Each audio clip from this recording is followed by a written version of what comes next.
We have a doctor in the house, famously known as Dr. Bob. Meet Dr. Bob Lahita, just your everyday, regular country doctor. The dog, the police officer, Martin Luther King, and myself. And we were in that closet for about 20 to 30 minutes. You are a ventriloquist. I blew my house up at least twice. He has built labs, tranquilized alligators, and played the accordion. From childhood stories to life-changing moments in history, because the best medicine is finding your purpose in life. I just like to be a modest physician that takes care of sick people. Get ready for Superstars Showdown. 6 boxes, 6 numbers, no peeking. Where do we get these Where things? do you get these things? Stay with us. The best is yet to come. I know you're dying to see what happens on this episode. But before we get there, go ahead, like, subscribe, and press that bell button so you don't miss the next episode. And go ahead and write a few comments in our comment section. We love to hear your feedback. And to find out more about our special guests, head to our website at www.superstardenise.com. All right, let's roll.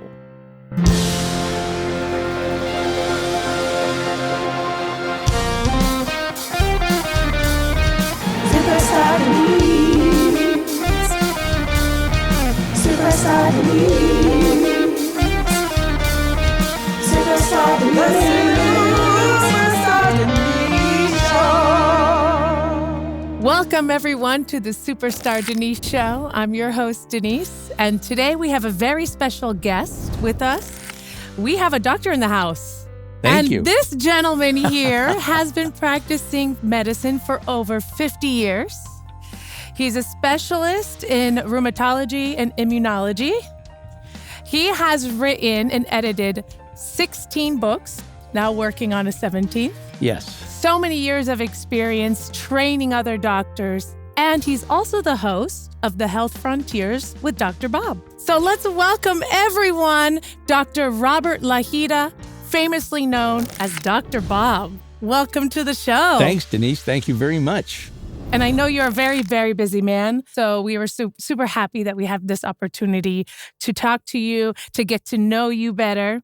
Just so everyone else knows, Dr. Bob is a celebrity in the medical world. Oh, I think that's overstated. No. I think I'm understating. And we have, if you could see here, tons of accolades and many more. And so we're going to dive a little bit into what Dr. Bob has been doing, what he's currently working on. And my favorite part, we're going to see a little bit more behind the scenes with Dr. Bob and hear a little bit about your childhood and then your journey along the way, meeting some very famous people in history. Should be very interesting. It should be very interesting. All right, so let's get into it. Without further ado, Dr. Bob here has mentioned to me earlier that his journey into medicine started at the age of 13. Yes. When he built a lab in his parents' basement. Correct. Can you elaborate on this? Well, a little bit wild. I was I had a summer job and I worked for it. I guess I can mention the company I worked for. It was Merck Sharp and Dome in Rahway at the Institute for Therapeutic Research. And at that time, Merck was very gracious to have me as an animal attendant every summer. So my summer job was to take care of beagles, chickens, hamsters, and thousands upon thousands of mice. And I can't forget the flying squirrels. So I was in charge of all of these animals, cleaning the cages because the guys that took care of them had to go on vacation. So I was the vacation person, and I was just a kid at the time. But that inspired me to really build something in my home. I was always interested in investigative medicine. And as I told Denise at the early part of the show, I said, Pope Leo had an altar and I had a lab. Not that I'm at the same level as Pope Leo, but I had a laboratory in my basement. And I said, my father was gracious enough to allow me to do that. It was a separate room. My mother embraced it, as all mothers probably do, so that sort of thing. But I used to get deliveries of mice, and I sold mice to pet stores to make a modest living as a child. And I also had... You sold mice to pet stores? I did. I drove my car around with cages in the back. I had a 47 Chevy, which is an old beat-up car. And I had all the cages, and I would go from pet store to pet store, and I think I got something like 5 cents a mouse. But at that time, that was a lot of money, so I could make like $2 or $3 a stop. Do you know, and I bet you some of the kids know, at least my generation, the cartoon Dexter's Lab? No, I don't know that. So this cartoon is basically Dexter is this young kid who has a full lab, and he's like a mad scientist. And he's like, building like concoctions of some chemicals, and he has animals and this and that. And then he has a very annoying younger sister that comes and harasses him. And that would be totally me. Yes. If you haven't seen that cartoon, I recommend. No, I've but never we have seen a that. real life Dexter. Well, I hired a plumber to build me a fume hood. I don't know if you know what that is. In most of the young people out there who go to biology or chemistry class would know a fume hood is to blow fumes out when you do reactions in your lab. So I did reactions. In fact, I blew my house up at least twice. And I didn't really blow the house up, but I had bromination. I was a sort of a mini junior chemist. I enjoyed chemistry. And all the kids in the neighborhood would come over and we would do things, experiments. So I blew the house up with bromine, and I remember brominating the entire basement. The good news is it killed any organism or rat or mouse that lived in the basement, but it also, one was not able to go into the basement because of the red cloud that undulated as you opened the door. And this was a one-family home. As you opened the door to go down to the basement, there was this red cloud that lasted about 4 days, and you couldn't go down there because you'd choke. And so then I would turn the fans on and blow the bromine out of the basement. I had a lot of things that I did at that time when I blew fumes out into I would say your parents are they were very understanding. My father less so than my mother, but my mother understood that one of the things I blew out was hydrogen sulfoxide, I believe, the bypass of a reaction. The funny part about this is it was a white smoke that covered the entire lawn and my mother's flower bed. And when it rained, it turned into sulfuric acid and killed all of her plants. So that was not lovely. Good. I did not know that was going to happen, obviously. So your interest in science, right, stemmed from working at Merck? Yes, as a summer student. And then I became a technician after 2 or 3 years as an animal attendant. I'm very grateful to Merck for giving me that opportunity. And it was a great place to work. And I met some very famous scientists then who are legendary now, but back then they were just like regular people. Wow. That is one way to start. Yeah. That's how I got my PhD in microbiology, molecular genetics, because I was so interested in microbiology. When I went to medical school, it was a natural for me to go and get an extra doctorate. And it was explained to the head of the department, who was also a very famous guy in Philadelphia, that I wanted a PhD, and I had to take off 2 years, not guaranteed, to get a doctorate in addition to my Doctor of Medicine degree. So I'm an MD PhD, and the PhD was concurrent after the 3rd year with the medical school. So going back to when you were a kid, what did your friends think about your lab? They thought it was a riot because I had a pet alligator, and people would come over. Of course. I had a 5-foot alligator in a big tank. And that's a medical school story, I have to tell you, about how I got into medical school. It's apocryphal, but it's really true. Did you bring your pet alligator to university? No. Well, I had this out. So all the kids came over and they had a wonderful time at my house. And again, it was a small house. It was a one-family home, suburban home, typical. And in New Jersey? In New Jersey, yeah. In Linden, New Jersey. Linden, New Jersey. And the name of my alligator was quite a popular name among all my friends. The name of the alligator was Hannibal, as the general that crossed the Alps. And that was a perfect name for this 5-foot alligator. So Hannibal escaped on the day I was supposed to go and have my medical school interview. And I ran around with trichloroethylene, which is a form of cleaning fluid, but also is a wonderful anesthetic. And I had a 50 cc syringe full of trichloroethylene and cardboard boxes. And I don't know if you've ever tried to chase an alligator around because he's hissing and snapping. And I mean, and I'm from Florida, and I've yet to chase an alligator, but that would be on a bucket list. Yeah, well, my bucket list was very early. So I put Hannibal in this huge box, cornered him against the wall, punctured the box, the cardboard box, with the syringe of trichloroethylene, and Hannibal went to sleep. So my dad came down, my late dad came down and said, we have to put Hannibal in a wooden crate. So he had this wooden crate that we put the lid on. We put Hannibal in with the idea that we were going to take Hannibal to the zoo because we couldn't keep him. He was too big. I mean, he escaped from his tank. Yeah. And so when I went to medical school for the interview in Philadelphia, a place that I went, Thomas Jefferson or Jefferson University, I was interviewed by a psychiatrist. So he asked me the question. He said, while I have you here, have you done anything interesting in the last week? And I said, funny you should ask. I said, I chased my 5-foot alligator around my house this morning, and we put him to sleep, and he's on his way to the zoo. And there was this pregnant pause that lasted about 2 minutes. He couldn't believe it. He had his mouth open. And I said, no, this is a true story. I said, my alligator named Hannibal got away from me this morning before I left for Philadelphia. I said, and I had to anesthetize him just to calm him down until I was able to get back home. So then he was like, well, we need to have you here. Yeah, he said, well, that's pretty interesting among all the other things. You answered the question. Exactly. Well, exactly. And just so, ladies and gentlemen, you understand, this is why we have to have Dr. Bob on the show, because he's not just a typical doctor.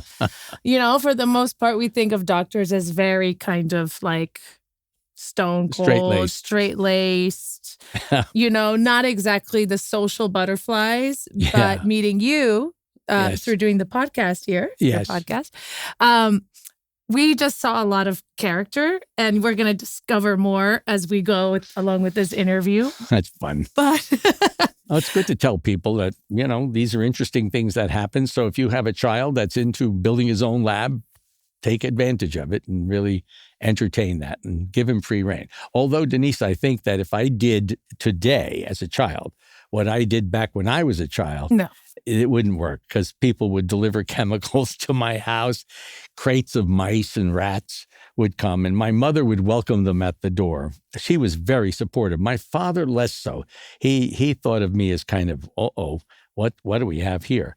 But he was supportive in a big way, knowing that was. And that is, I mean, that is one big part of your success in being a doctor for all these years is that you had support from the beginning. From the very beginning. Yeah. And that's important to know how, you know, how your parents really shape you and can encourage you to, follow the passions. Yes. And then turn it into a big successful career. Yes. Thank you. Excellent. Okay, so you go on and you have your residency at Cornell, New York Hospital. Now New York Presbyterian, yes. Now. And then you worked 12 years in the Rockefeller University. Yes. Please elaborate. With a great professor. Well, I had, as I told you, I had been trained in immunology, but not a lot of immunology. I was a molecular biologist. In medical school, I did molecular microbiology. So that's basically looking at bacteria and viruses. So I was perfect for the pandemic when it occurs. And many of the viewers here might recognize me from talking about the COVID virus. Nevertheless, in my residency, my chairman at the time, who's very well known, said to me, what do you want to do as an elective? I said, I'd like to study some immunology because I don't think I'm really trained in immunology that well. So he said, well, you have two choices. Robert Good, who's very famous, now deceased, was the head of research for Sloan Kettering and Memorial Hospital. And Henry Kunkel, who's also deceased, was the full professor of immunology and immunopathology at the Rockefeller University. I had read the book by Sinclair Lewis called Arrowsmith, which was all about the McGurk Institute, and that was really Rockefeller University. And it was an intriguing book, and if any of you really want to read a book that's really interesting, it takes place in the 1920s, read Arrowsmith. So I was inspired, and I loved Dr. Good, but I thought Rockefeller Institute at the time was not a university yet, was a wonderful place to go, to do research, and to also take care of patients, but on a research basis. So that's how I wound up at Rockefeller. So I was supposed to go there for 2 weeks as an elective, and I wound up being there for 12 years. Well, I mean, I think that worked out in all of our favor because you learned a lot about immunology. Yes. And you would later on be featured on various news channels talking about your research. Yes. Obviously, if you see here, we have Immunity Strong. So this is one of Dr. Lahita's many books. Yes. And you've really discovered how people can build their health. Yes. And you give a lot of tips on how to stay healthy. Yep. In this, we were talking earlier, there's seems to be some epidemic of autoimmunity issues. Yes. I started out at Rockefeller studying a bunch of diseases.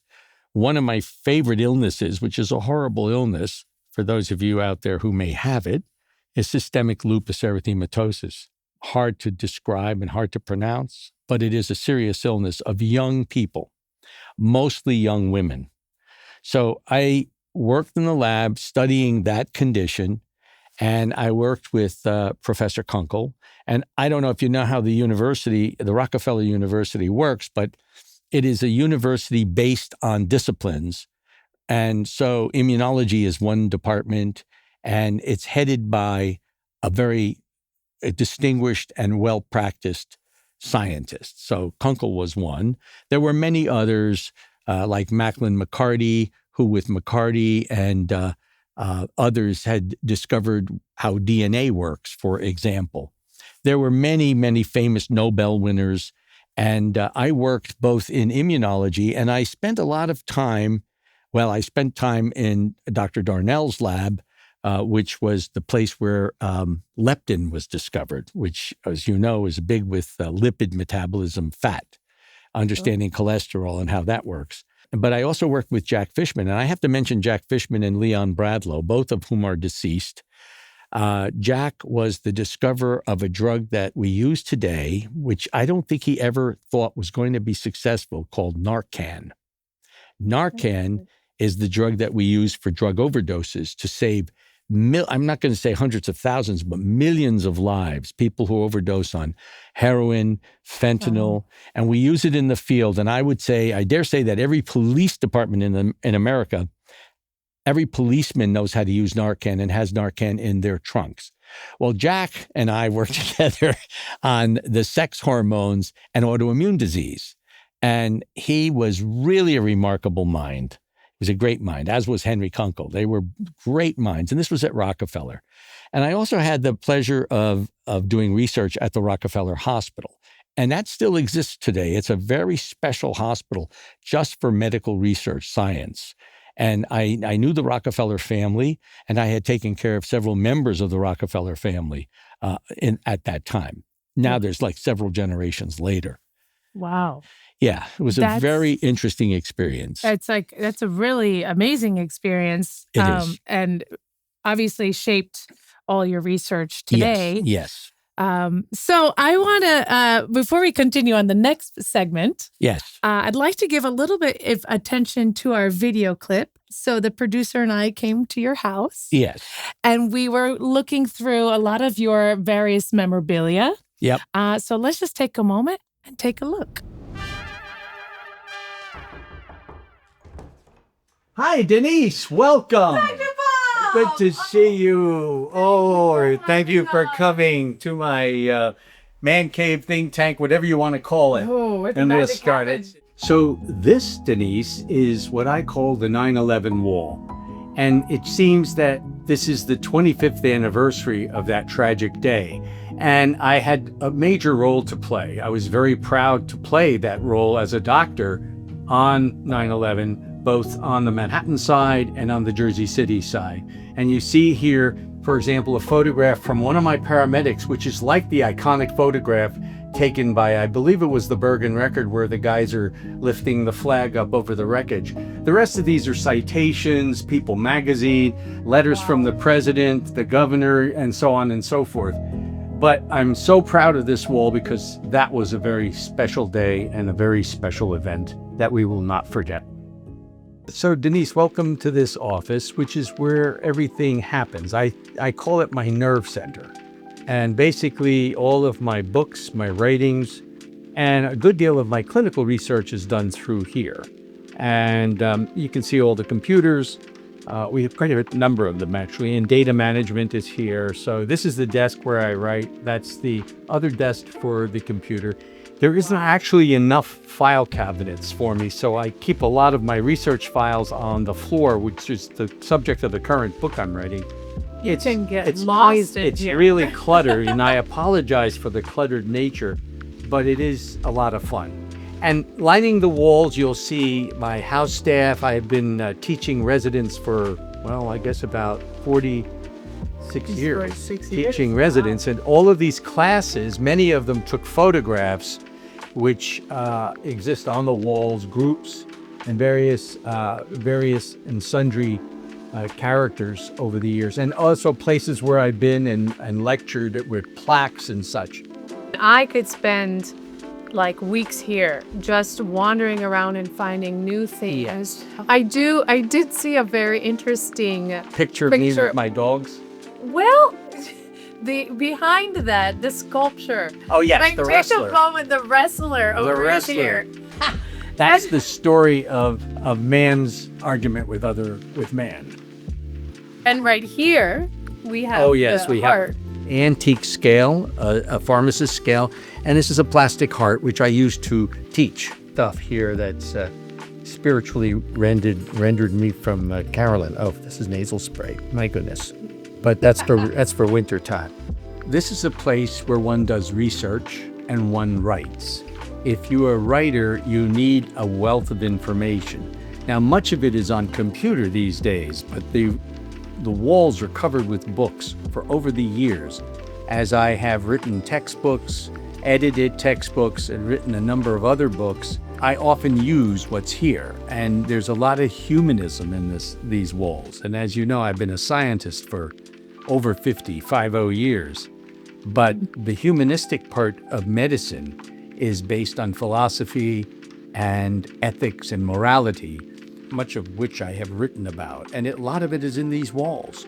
So these books are really, and I said this in my writings, it's thinking with other people's brains. That's what a library is, basically. Thinking with other people's brains. And I do a lot of that. And I enjoy it. All right, Dr. Bob. So where are we right now? We're in the library. Ooh. And I always said that in my youth that I must have a place to put all my books when I grow up. And have we grown up? Hopefully we have. So this is attached to the office, and as you can see, there are thousands of books. Wow. And it has been my pleasure to read about 2/3 of them. But And you've also written I've written a number of them that indeed, are yes. That's been a great privilege to be able to have my books published. And right now, as I said, we're redoing the textbook, and I'm also writing this book for the layperson on epigenetics, which is really a very important topic. So this is an antique organ from Vermont, a Vermont church. It's a pedal organ that I play. There's the Da Vinci book. There's a thigh bone from a cow. Yes, there's all sorts of things. I call this the Lincoln Library, and over there on that wall above the Da Vinci book is a bust of Abe Lincoln, one of our great presidents. So, Dr. Bob, right in front of us, you have a beautiful selection of awards that you have received. Yeah. And you have numerous amounts. So which one is the most important to you and why? Well, all of them are important, but the ones that are the most significant probably are the 9/11 awards, which are awards from the county, awards from the state.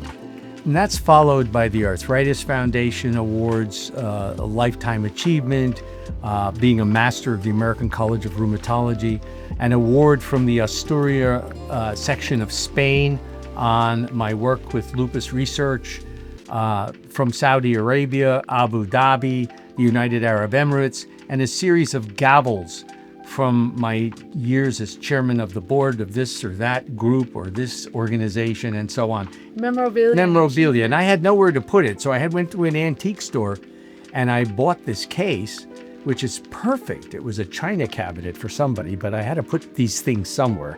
And one central location. One of the things is to make sure everything is sort of organized. Yeah. Well, that's a really beautiful problem to have. Yes.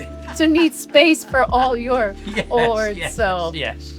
Wow. Yes, it's lifetime achievement. I don't know what my children will do with that or my wife when I pass on, but hopefully they won't throw them out. No, I don't think they will. And we have it on record. Good.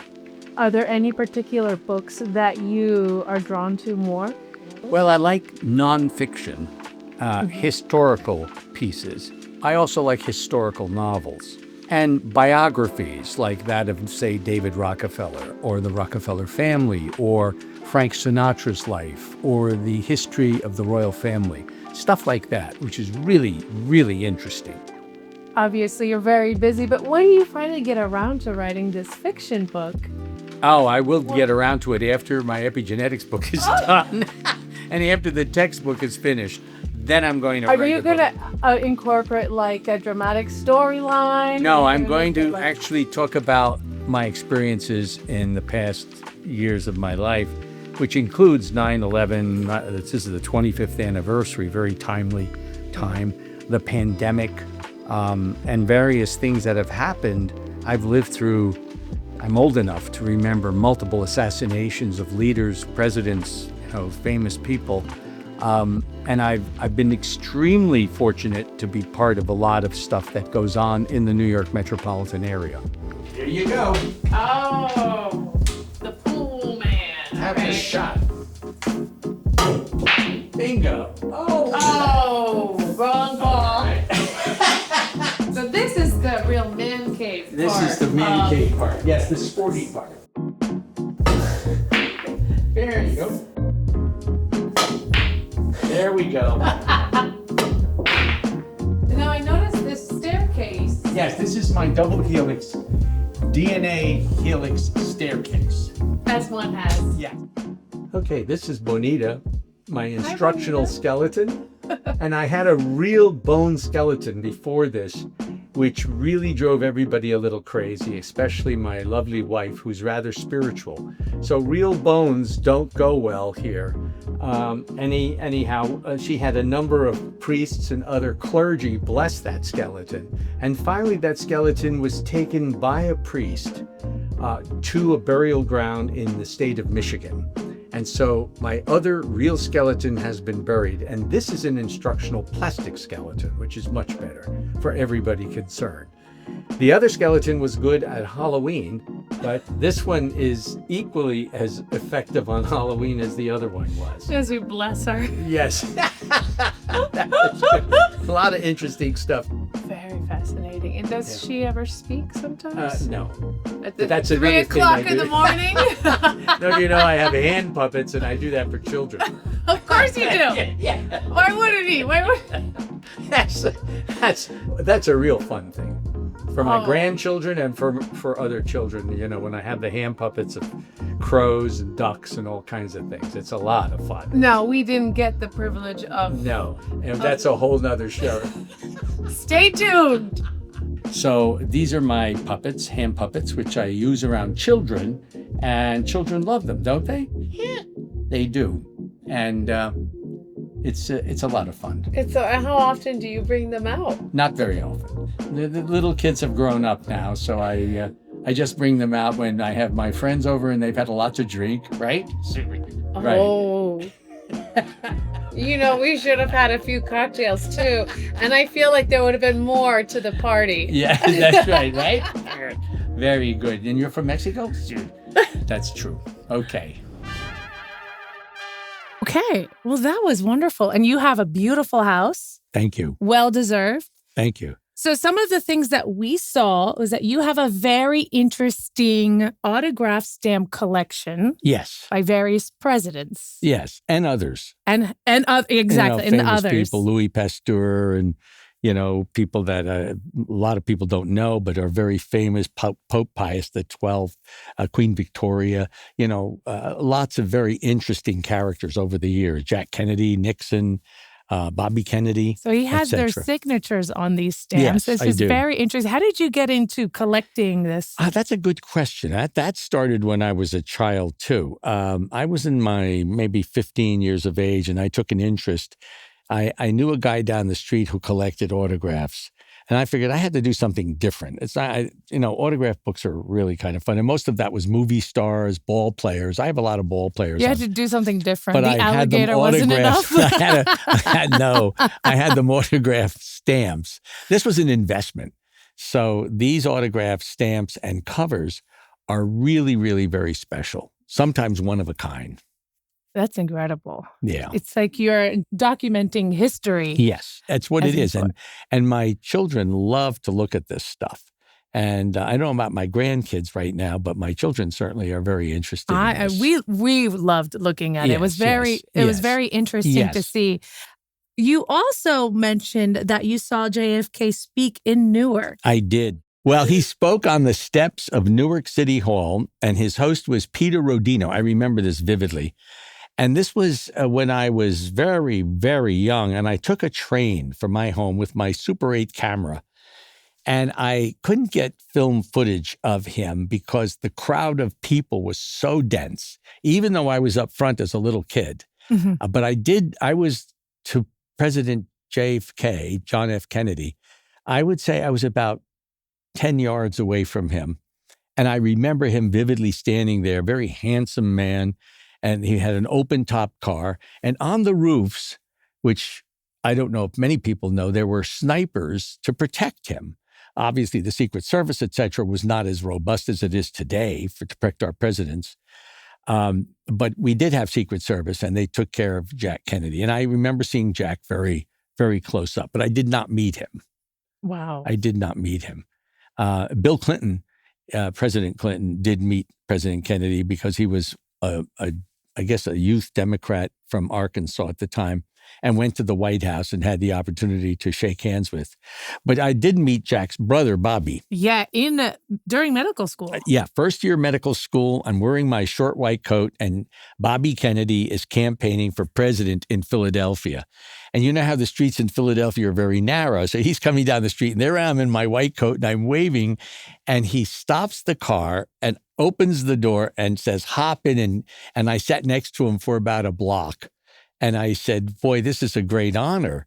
And and I don't want to imitate him, but he was a delightful person. This is Robert RFK Jr.'s father.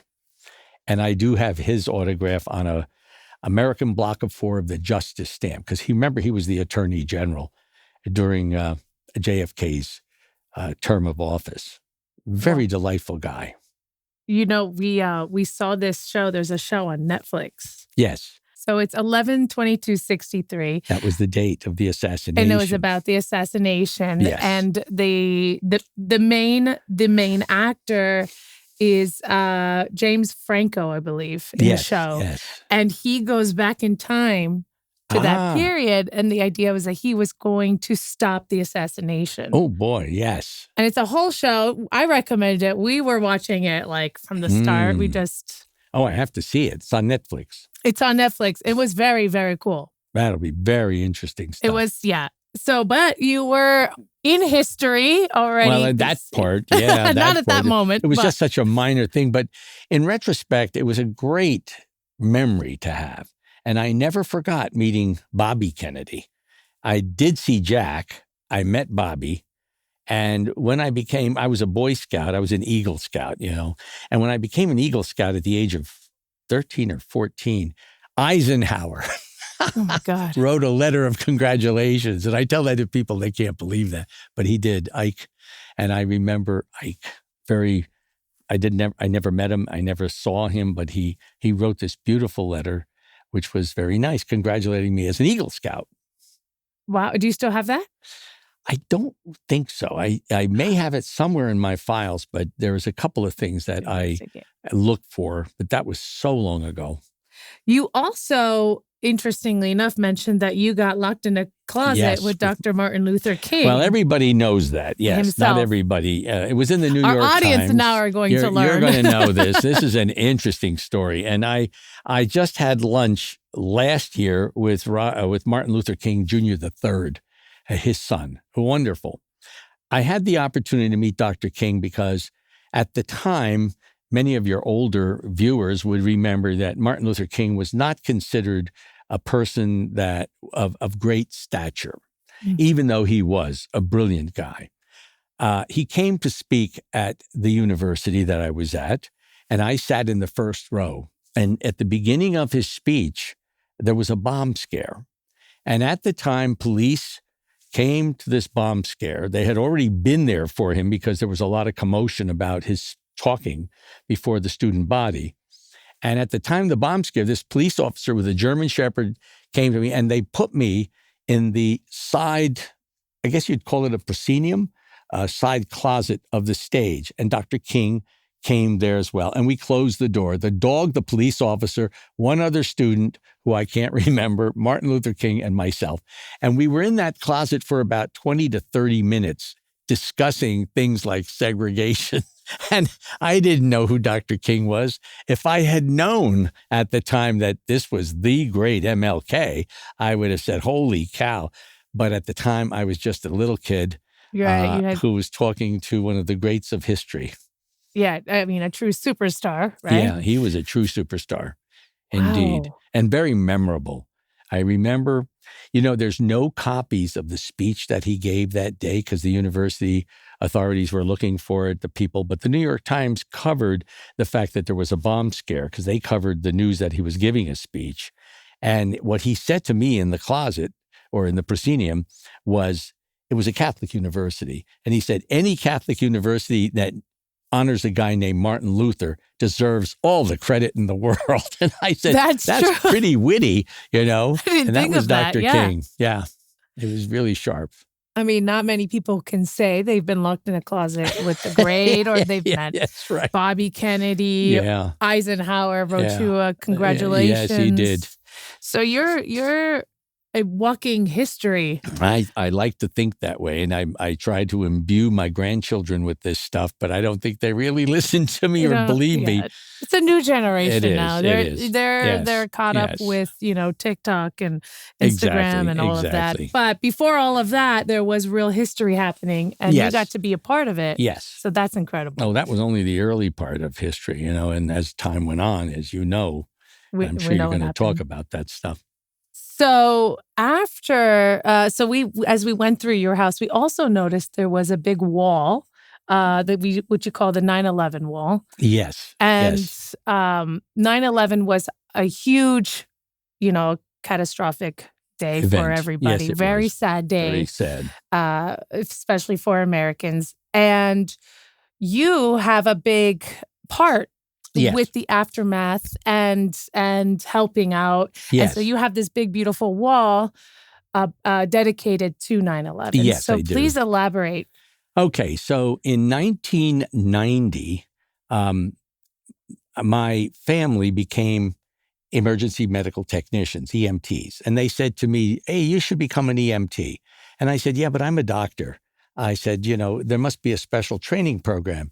And indeed there was. And I went to an accelerated certification course to be an emergency medical technician. A lot of people watching that are good friends from the state of New Jersey and New York would know this. And so I took this course and I became a moonlighter. And I was working in New York City in rheumatology, immunology. I had been chief of rheumatology at St. Luke's Roosevelt, now Mount Sinai West. I was chief at the time of 9/11 at St. Vincent's Hospital in Greenwich Village. So the day of, and then to moonlight, I would go across the river to Hudson County. And in the year 1990, it was about a year after I became an EMT certified in New Jersey, I became the director, at their request, of emergency medical technicians, emergency medicine in the field in Jersey City or Hudson County.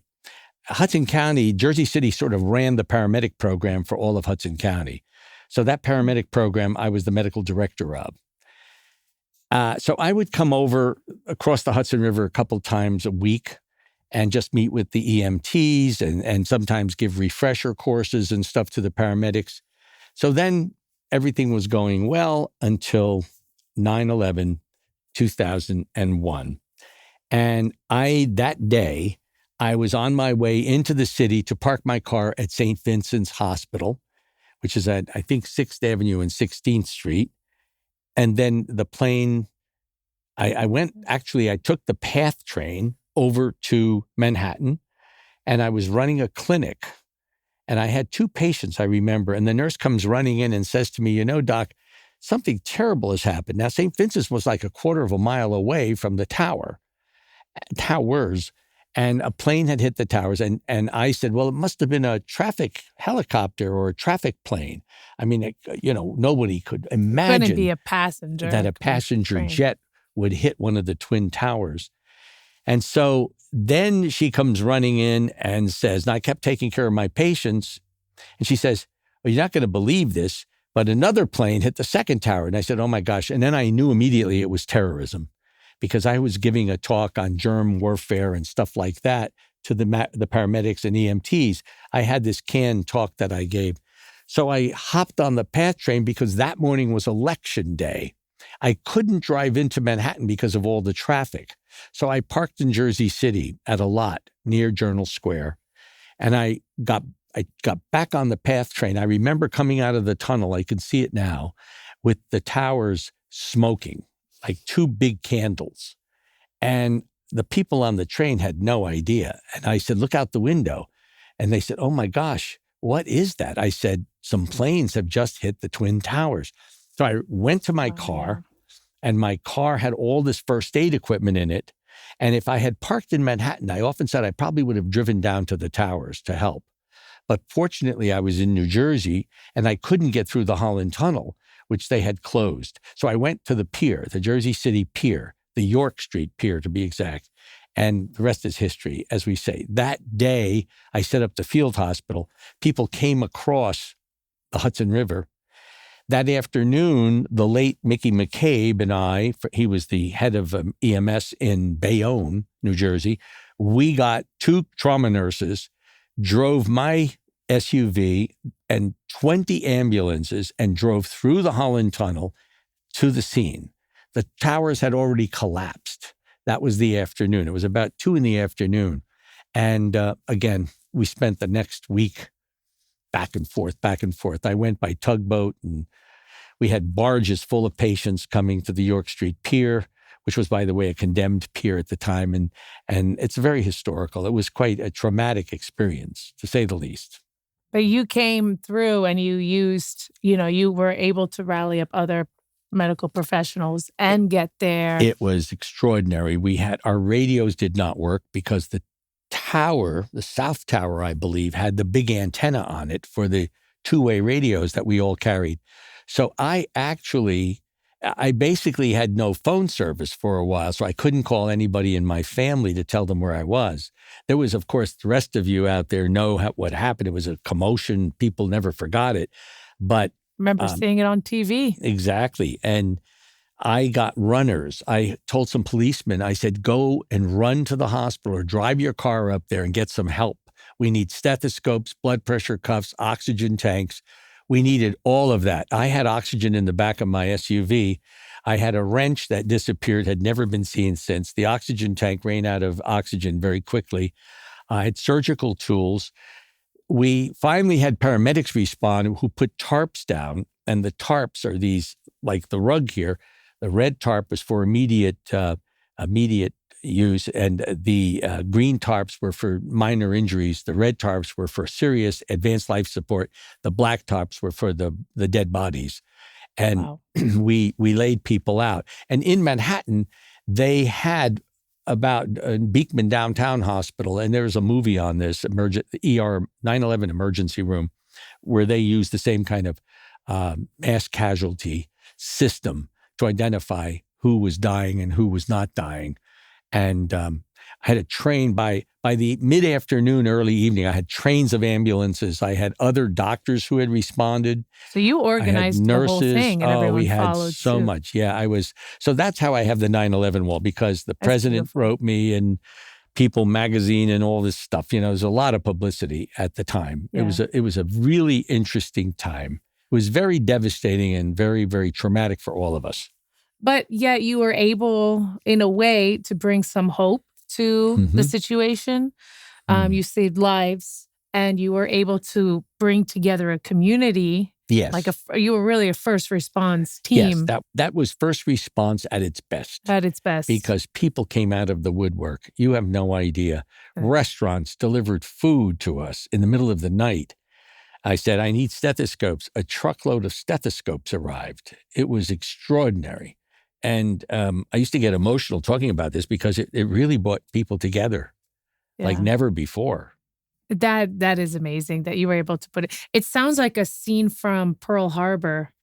Well, it was where compared the to that. nurse, It was compared to that. A lot of that was like Pearl Harbor. Several people, several nurses talked to me about that. We had, of course, an array of politicians who showed up, et cetera, not the least of which was George W. Bush, who came. And workmen from construction sites got on the police launches with me and went over the next day and the next day to help. We have stories. I mean, if I wrote this, I think I wrote a piece for the Journal of Emergency Medicine that we had the path tunnel flooded, and we thought that there was a breach of the tunnel, like the Holland Tunnel, but this was the path tunnel with the Hudson River. But in fact, the water was tested with divers, and they found it was fresh water. So it was the air conditioning system from the Twin Towers that exploded and leaked down into the ground, into the tunnels. We actually heard clicking noise on the Manhattan side, and we lowered a very skinny policeman on a rope down the shaft, the shaft of the Holland Tunnel, and the clicking sound turned out to be wires that were shorting. We thought there was somebody alive down there below the tower. Wow. And there was nothing. It was quite an adventure. Obviously you've written several books, and writing Nothing a book about on something 9/11, like that though. would be. I just wrote magazine pieces because, and I wrote an editorial for our medical journal on back then. I think it was October of 2001. And that stands as a classic.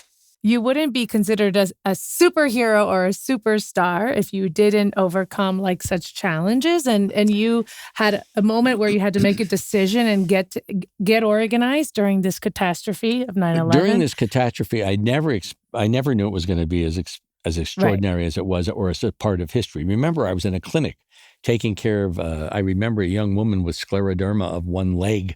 It was localized scleroderma. And I remember leaving her on the examining table. I felt so guilty because I went back across the river to get my truck. And I don't know what happened to her after that. She disappeared, but the rest is history. And I mean, what I thought was nothing turned out to be, wow. It was a big to-do. It was a big to-do. So, Dr. Bob, between you and me and now the audience, I would consider you a bona fide badass. You can coin I've that. never been called a badass, but I can see that. But you've done amazing things in very stressful situations. Yes. You've also mentioned other emergency situations in which you came to the rescue. I became very, very interested in emergency medicine. And to this day, I volunteer with my own emergency volunteers. The volunteers have now been taken over by the fire department. So there are no longer volunteers in Ridgewood, which is where I lived. I'm now in Saddle River, New Jersey, and I am the medical director of the town. But I don't respond to emergencies like I used to. I used to go to everything that I could, cardiac arrests and severe motor vehicle accidents, et cetera. And that was my thing. I enjoyed the excitement, the adrenaline rush, and I was good at it and knew what to do. And I still carry with me emergency equipment in my car. And you mentioned to us to see the show, The Pit. The Pit is and a great show. That it is actually very accurate. True. Very accurate. It's So a little bit. Go ahead and watch it. Yeah, you can watch it, but here's the thing, as Noah Weil would say, it was written by the consultants, are very good for that show, the emergency medicine consultants. And so that they come up quickly with a differential. I wish my students and my residents would be that sharp and come up with these things so quickly. Well, they have to keep it in a certain they time have a limit, script. So. Yeah, that's right. They have a script and they'll name like 6 diseases that cause, hemorrhagic lung or whatever. Wow. So, but it's an interesting experience for everybody. So then you met your current wife. My beautiful wife, Carolyn. Carolyn Palmer.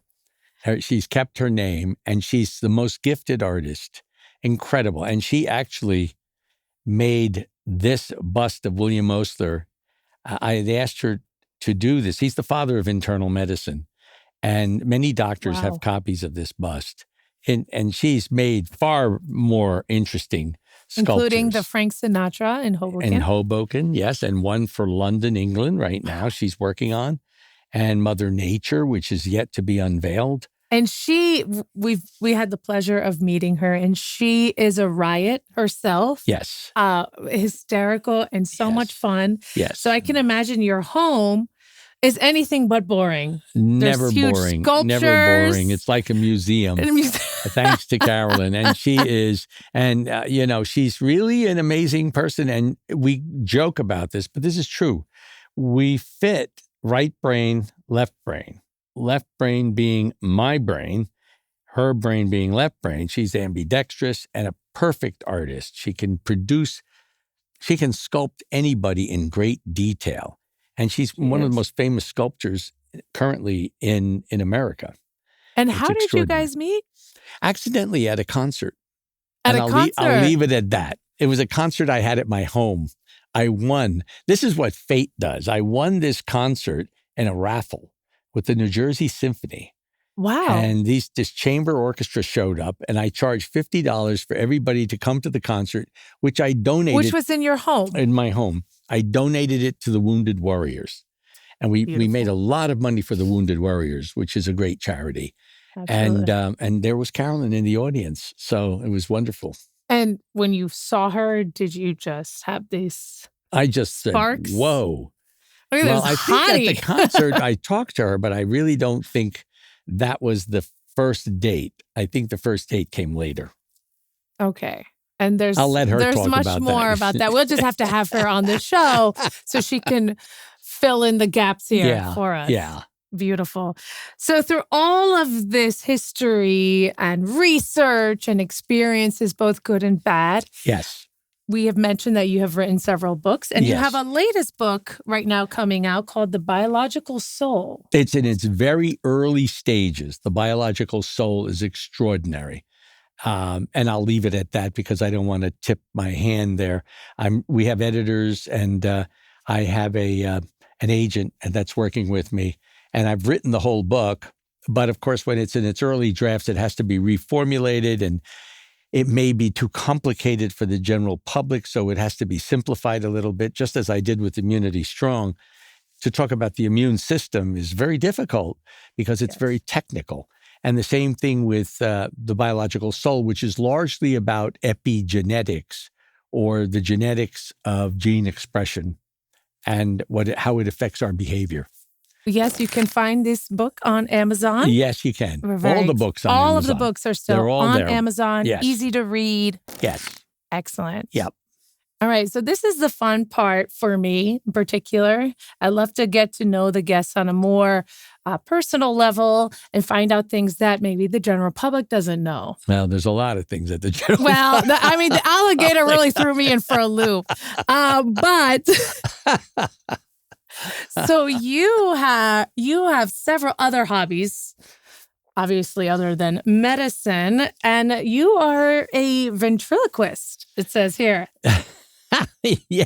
Well, that's for children. And how did you start this? Oh, that's an easy story. I mean, you can do it or you can't do it. And I mean, those of you out there who do ventriloquy, it's not difficult, but you have to practice. And I did it dare I say, in a bar in South Dakota. Rapid City actually was the first time Carlos the Crow came out. And it was hysterical. It brought the house down. So I figured, wow, this is pretty interesting stuff. People really like this. It's not just for kids. And no, it's so for I did it. everyone. I mean, Yes, there's yes. this famous ventriloquist that sells out shows. And Charlie McCarthy. and he has all these, like, his puppets are famous Yes. themselves. Yes, they are. Wow.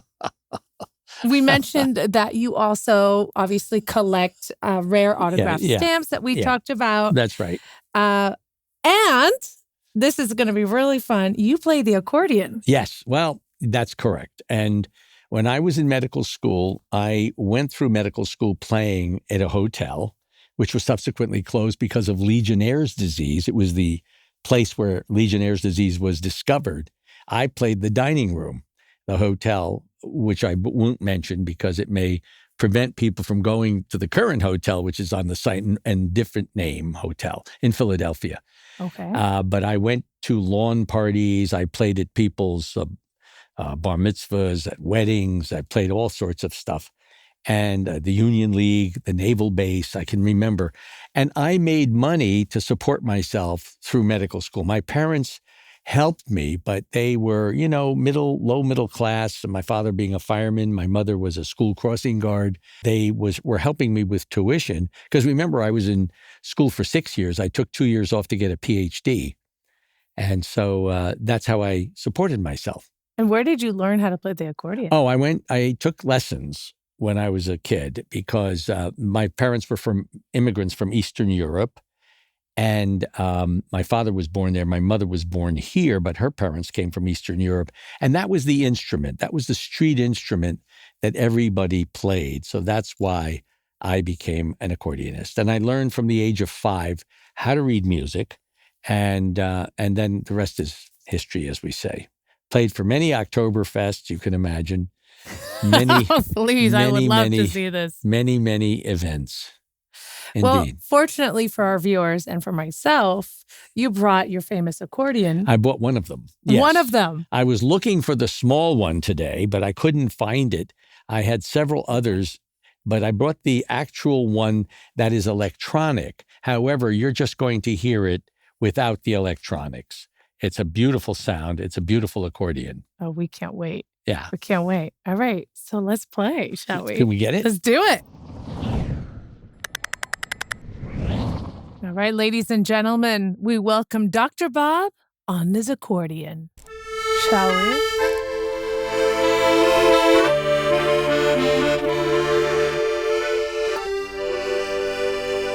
I played all around the world, but a lot of Parisian music with Edith Piaf, you know?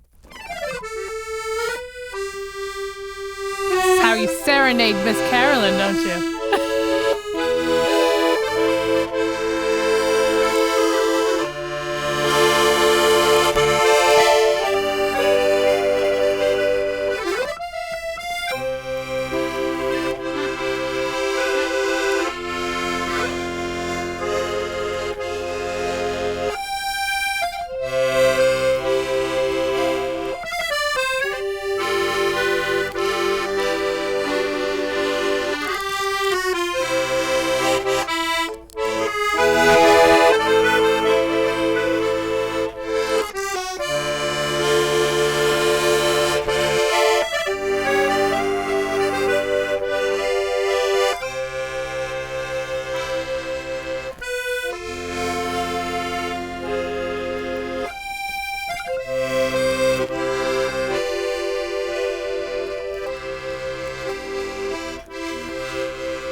And if you like something like a little tango, we can do that too. Ooh, let's do a little tango. Right up my alley.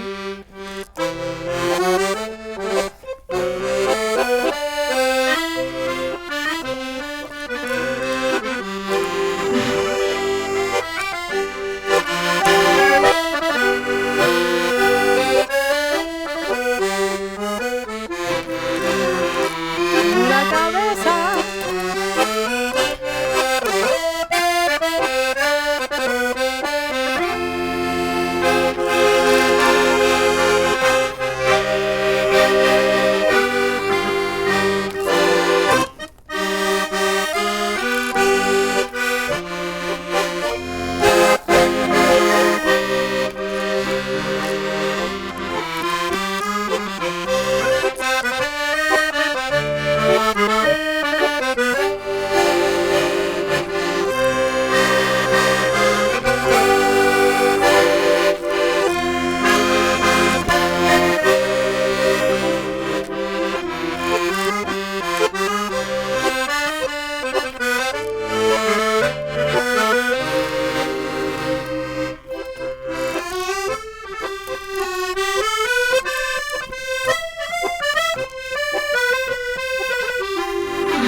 Oh, thank you. So you get an idea. Wow.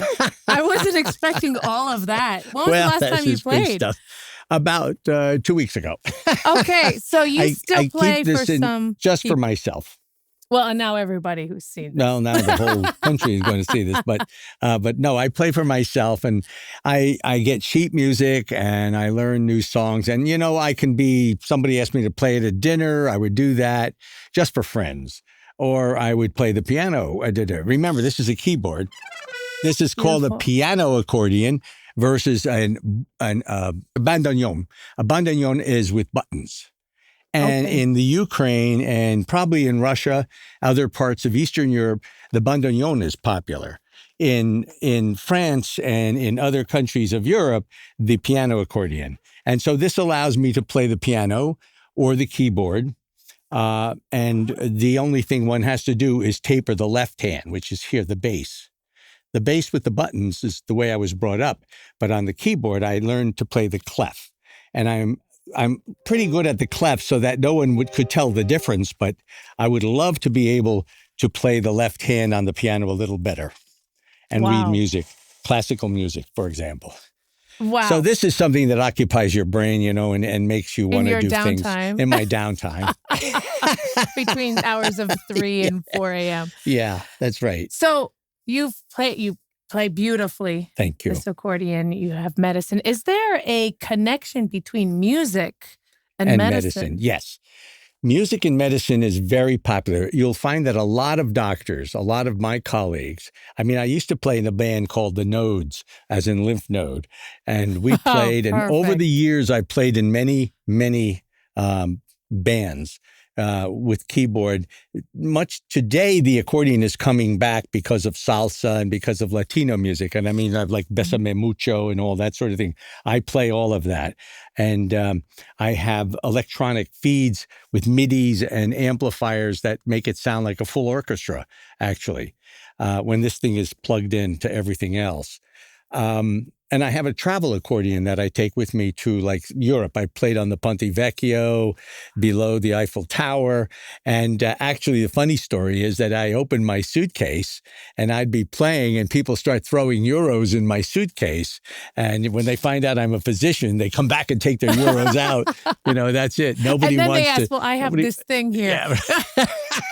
Nobody wants to donate to a wealthy doctor, even though he's playing a street instrument. So I always said that if I lose my job, I could go down in the subway and play music. So that's it. That is incredible. Very multi-talented. Thank you. Superstar, obviously. Oh, So now what think so. we'd love to do as you take this I'm going to put thing it back off, in its case. Yep. We're going to ask you a couple of quick questions. Oh, yes. This is going to be the fun part. Yes, this will be the fun part. Okay. We are now segueing into the portion of our show called the Superstar Standard. And I'm going to ask you 5 questions and very quick responses just to get an idea of what you consider a superstar. Okay. Okay. So, number 1. What is one word that defines a real superstar? Multi-talent. Multi-talented. Yes. As we saw here.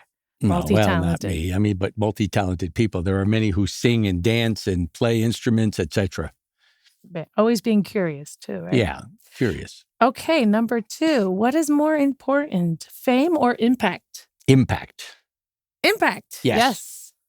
Impacting as a doctor, impacting the health of a variety of people, impacting people's lives at the worst time in their lives. Some people like fame, but fame is fleeting. Yes. But the impact you have on people will never be forgotten. Even with the written word, your effect on people would last forever. We're all nobody gets out of this world alive, my favorite saying. And when we all don't take die, it too seriously. we have to leave something that impacts people. Beautiful. Something to remember. Yeah. Okay. Now, what matters most, talent or discipline? Ooh, matters most in what regard? To my life?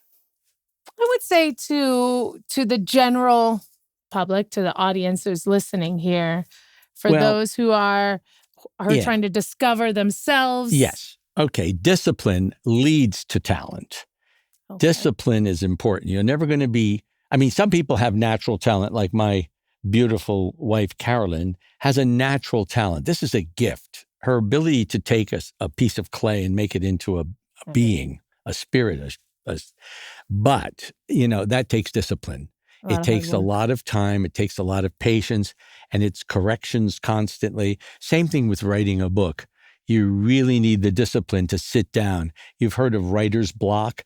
People who write cannot necessarily sit and write copiously for 48 hours or write through the night. Other people can sit down and write page after page after page. But the discipline means you have to go over it and make sure what you're doing is correct. And it makes an impact. It makes an impact. You want to cause an impact to happen. Okay. Now, number 5, what does being a superstar actually mean to you?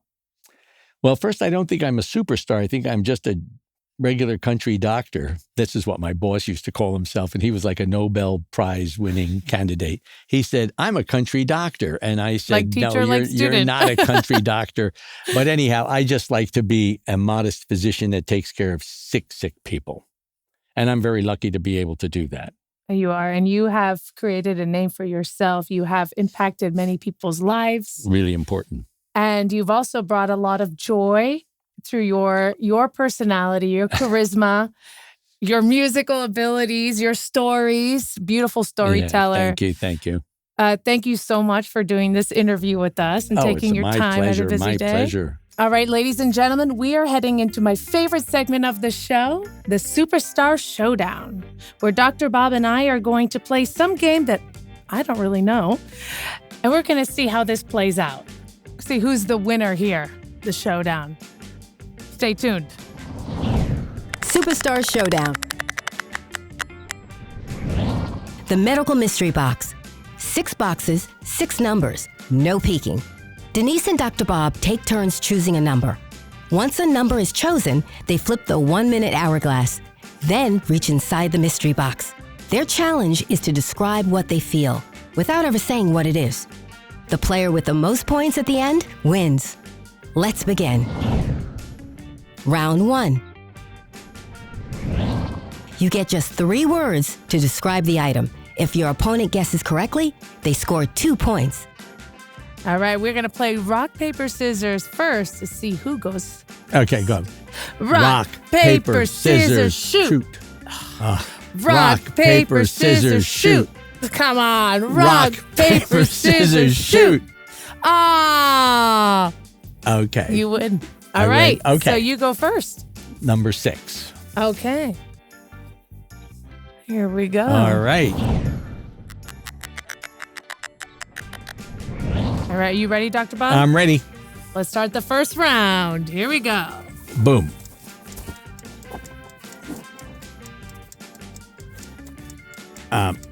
Walk, bone,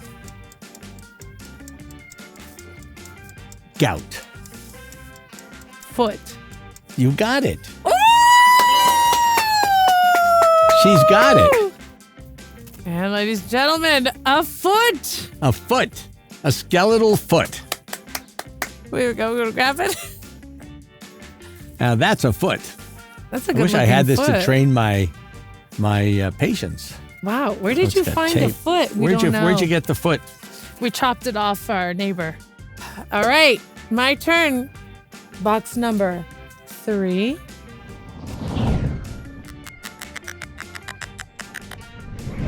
Three words. Are you ready?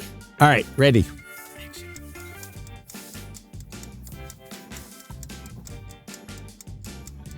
Large.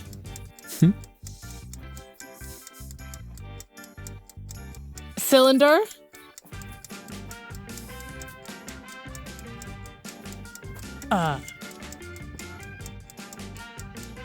Inject. Inject. Large cylinder inject. Large cylinder inject. Large cylinder inject. Arm? Upper arm. Oh, that's huge.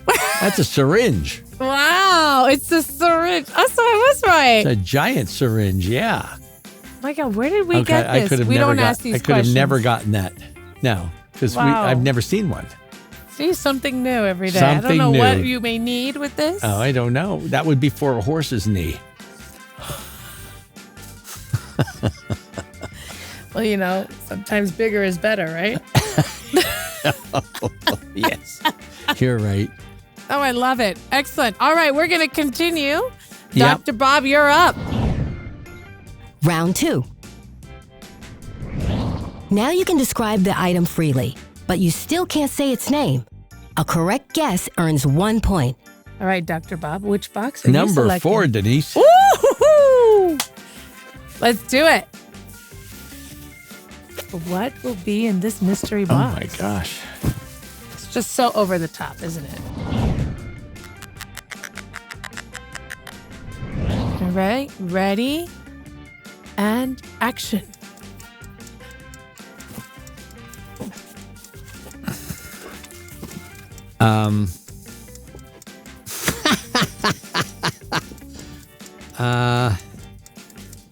Let's see. Hey, hang on. Oh, okay. You kneel with this.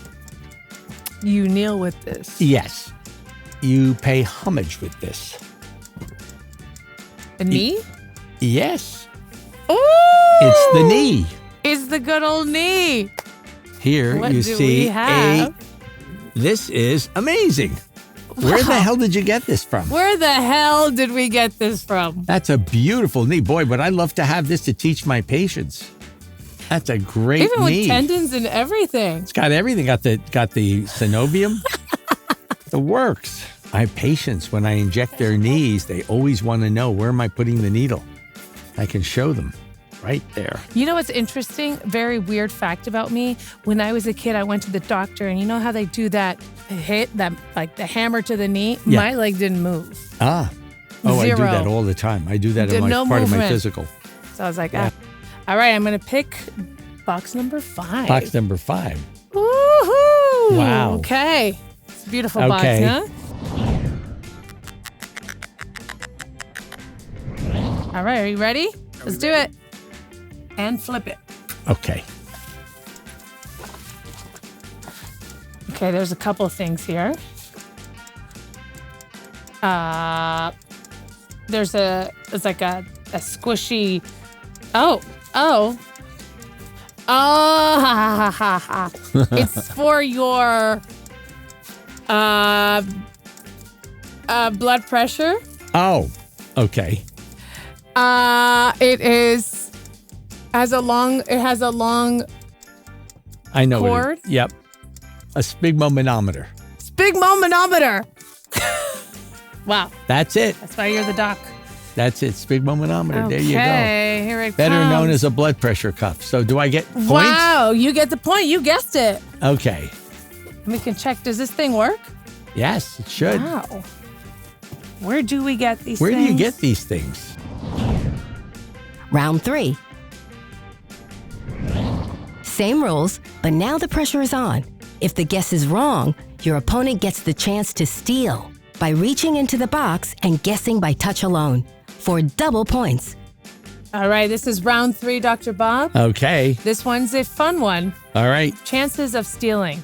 Let's do this. Okay. Which box are we picking? Number 1. All right. I'm going to flip it. Flip it. So get ready. All right. Action. The heart and lung. Heart and lung. Boompity boompity boom sounds. Stethoscope. She got it. Bingo. Ooh. Okay. You know, some people would say it'd be a superstar quality. I'd like to think myself of one. You got it. Up Let and me coming. unveil it in the front here, and you'll see. It is A stethoscope. a stethoscope for auscultation.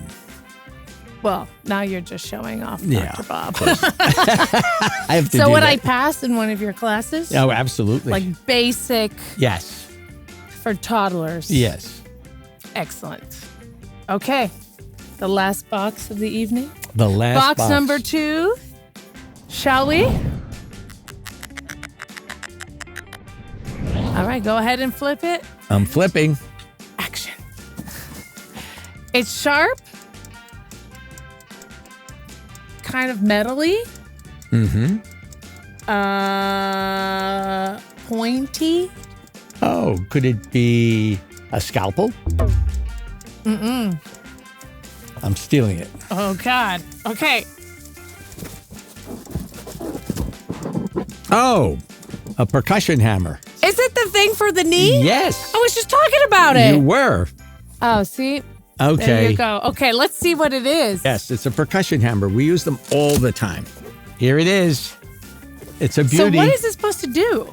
You can put your knee out. You can have my knee any day, Dr. Bob. Carolyn, there we go. There you go. See? So it takes the reflex? It's called a patellar reflex. You get your joint reflex there. And if it doesn't move? Well, you'd have to be sitting with your legs dangling. And then I hit it and it goes up in the air. I do this every day. It's a very, sometimes people need it right up here too. Yes. Help out. We do it in both knees. We do it the Achilles, which is your ankles. We do it at the antecubital fossa. We do it at the wrist, and we test you for carpal tunnel syndrome. Did you guys know that? Because I certainly didn't. Oh! Congratulations. Thank you can you. now enter medical school. Nobody would want that. I would say that's quite beginner's luck. Yes. That's fun. That was fun, though. That was great. Really was great. Well, thank you so much for spending your time with us. Thank you for having me, and I really appreciate it. It was a lot of fun. It was a lot of fun. I learned a lot from you. But Thank you. before we part, we'd love to give you a gift. Wow. I can pull that. You get a gift. Yes. Wow. Compliments a Denise of the superstar Denise show. Wow. This is so nice of you. Thank you so much. As a token of our appreciation. Wow, Thank merch. you so much. Merch. Gotta this always is have great. the merch. Thank you so much. Really appreciate it. Thank you. And for everybody that's been tuning in today, you can find out more about Dr. Bob on our website, thesuperstardenice.com. And you please check out his books, his many books on Amazon. Stay tuned for the newest one coming soon. We're really excited about that. And feel free to listen into his podcast at The Health Frontiers with Dr. Bob. Yes. Learn more about how to take care of yourselves. Listen from the superstar himself. Thank you. Thank you. And for our viewers, Dr. Bob, before we part, do you have any advice for them as they're in their journeys into finding their superstardom? Oh, for superstardom. I think that what I would suggest is that we talked about this, the 5 questions, be disciplined, always aim for the highest thing and be curious. Because I tell you, if I wasn't curious, I wouldn't be doing all the things I've done. I mean, emergencies. I was curious about animals. The alligator. I was curious about medicine from the day I reached puberty, I guess, at the age of 12. Wow. So it really is something. Be on the track, be very disciplined, and you will meet and achieve all of your expectations. I can say that. Wise words from the superstar and Thank our you. local medical celebrity. Thank you again for joining us. Thank you for having me. All right, and to complete this episode tonight, we are going to be heading into our Superstar Spotlight. So if you think you have any talent and you want to show the world, submit your application now to www.superstardenice.com. And you may be featured alongside our next guest. Enjoy. Superstar Spotlight. My name is Zeke Carey. I'm a musician. I was raised in northern New Jersey, Bergen County, Oradell, to be more precise. I was born in Manhattan and then raised in Jersey. I've been playing around the New Jersey music scene for quite some time. Well, I consider myself to be a singer-songwriter at the basic level. I've been writing short stories and lyrics pretty much my whole life, started very young. And I just was kind of drawn to that. And that's pretty much how I started out. And I've been doing that for quite some time. And I just keep on attaching myself to better and better musicians. So it's all good that way. So that's been kind of my path. But I saw the Superstar Denise show, and then I reached out to you all, and you guys heard what I did and what I do, and then it just got on from there. So we chose Falling Apart for this show, especially tonight, just because Dr. Bob, I guess, if you are falling apart out there, make sure you go see Dr. Bob, and he'll put you back together. So Falling Apart's a little bit of, us all getting old. Right now, I'm putting out a small EP.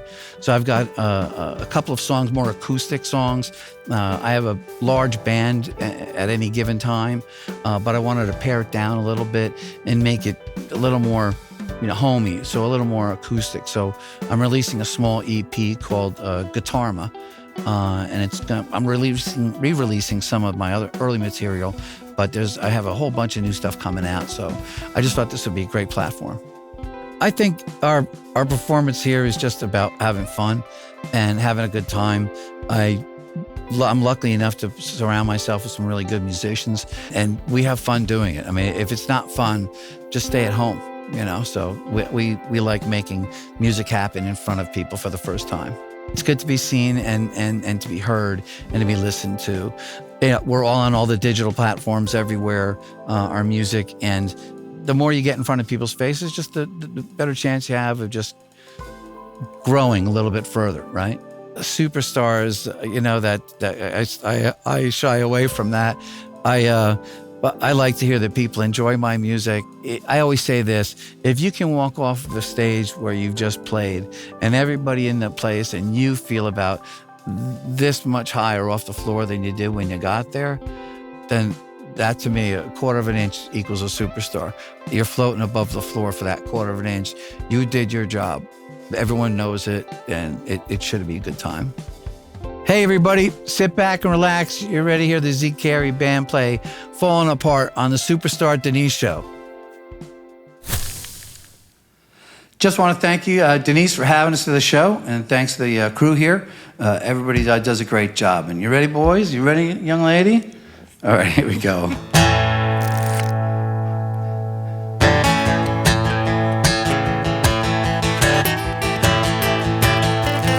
Well, I left my little baby on the corner of that street, and I went out looking for some work in this heat.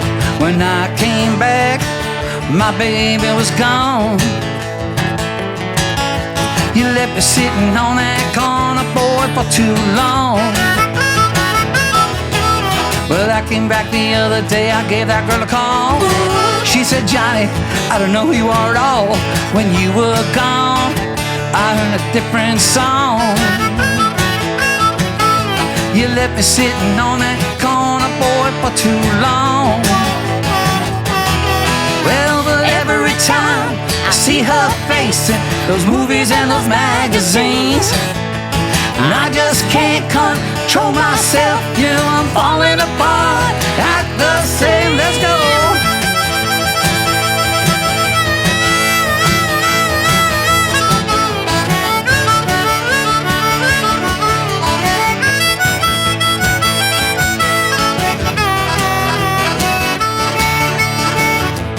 Come on, back, go get it.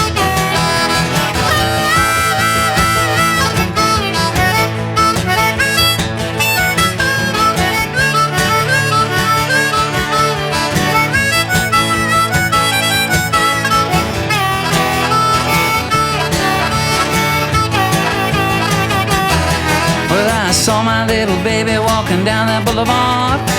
Try to act tough, try to be hard. She finally turned around and said, hey boy, what took you so long? Boy, what took you so long? You see, I can't wait forever. Come back where you belong. Well, but every time I see her face in those movies and those magazines, and I just can't control myself. I'm falling apart at the seams. Come on now.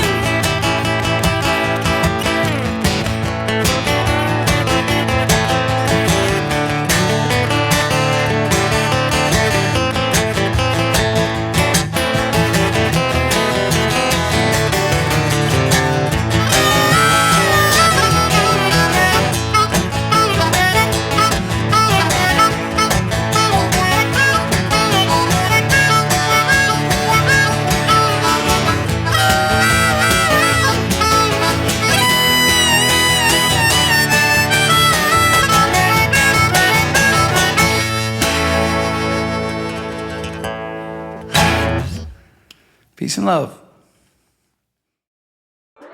Coming up next on the Superstar Denise Show. You started dancing. Your feet were. I was pigeon-toed. Yes. You gave dance everything. If they weren't home, I would just crawl in the window. Everyone, please welcome Asta Sigvardadottir.